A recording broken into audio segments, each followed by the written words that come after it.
Praise the lord. యేసుక్రీస్తు దివ్యనామంలో ఉదయకాల సమయంలో మీ అందరికీ నా హృదయపూర్వక వందనాలు తెలియజేస్తున్నాను. దేవుని బిడ్డలారా, నేను ఎప్పుడూ పడిపోకుండా నిత్యము నేను నిలబడాలి. నా పనిలో నేను నిలబడాలి, నా వ్యాపారంలో నేను నిలబడాలి, నా పరిచర్లో నేను నిలబడాలి, నా స్కూల్లో నేను నిలబడాలి, నెంబర్ 1 స్థానంలో నేను ఉండాలి, నా కాలేజీలో నేను నెంబర్ 1 స్థానంలో ఉండాలి.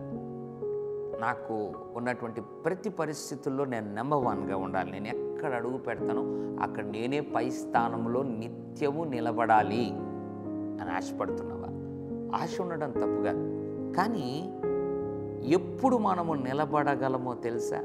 దావీదు ఒక మాట అంటాడు, కీర్తన 37వ అధ్యాయం 27వ వచనం, కీడు చేయుట మాని మేలు చేయము, అప్పుడు నీవు నిత్యము నిలుచుదువు. ఎంత అద్భుతమైన మాట. సింపుల్ అండి. కీడు చేయటం మానేయాలి, మేలు చేయడం ప్రారంభించాలి. ఒకవేళ నేను ఇంతవరకు ఎవరికి కీడే చేయలేదు అని నీకు అనిపిస్తూ ఉన్నప్పటికీ కూడా మేలైనా చేసావా లేదా ఆలోచన చేయాలి.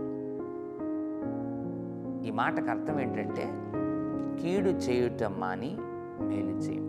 ఒకవేళ కీడు చేస్తున్న ఇతరులకు మానేసి మేలు చేయడం ప్రారంభించు. అసలు కీడు ఎవరికి చేయలేదు నేను అని నీకు అనిపిస్తూ ఉందని మనస్సాక్షిని బట్టి మేలైనా చేయడం ప్రారంభించాలి. మేలు చేయగలిగితే అంట దేవుడు నిత్యము మనల్ని నిలబెడతాడు. ఎస్, నేను నిత్యము ఇదే స్థానంలో, గొప్ప స్థానంలో నిలబడాలని నీకు ఆశ ఉంటే దేవుడు అంటున్నాడు, ఇతరులకు నీకు కలిగిన దాంట్లో నుంచి మేలు చేయి, నువ్వు చెయ్యగలిగిన మేలు చేయి. అప్పుడు నీవు, నీ కుటుంబం, నీ పరిచర్య, నీ వ్యాపారము, అన్ని విధాలుగా నువ్వు నిత్యము దేవుడు అందులో నిలబడే కృపను దేవుడు నీకు అనుగ్రహిస్తాడు. పరిశుద్ధ తండ్రి, నీకు వందనాలు.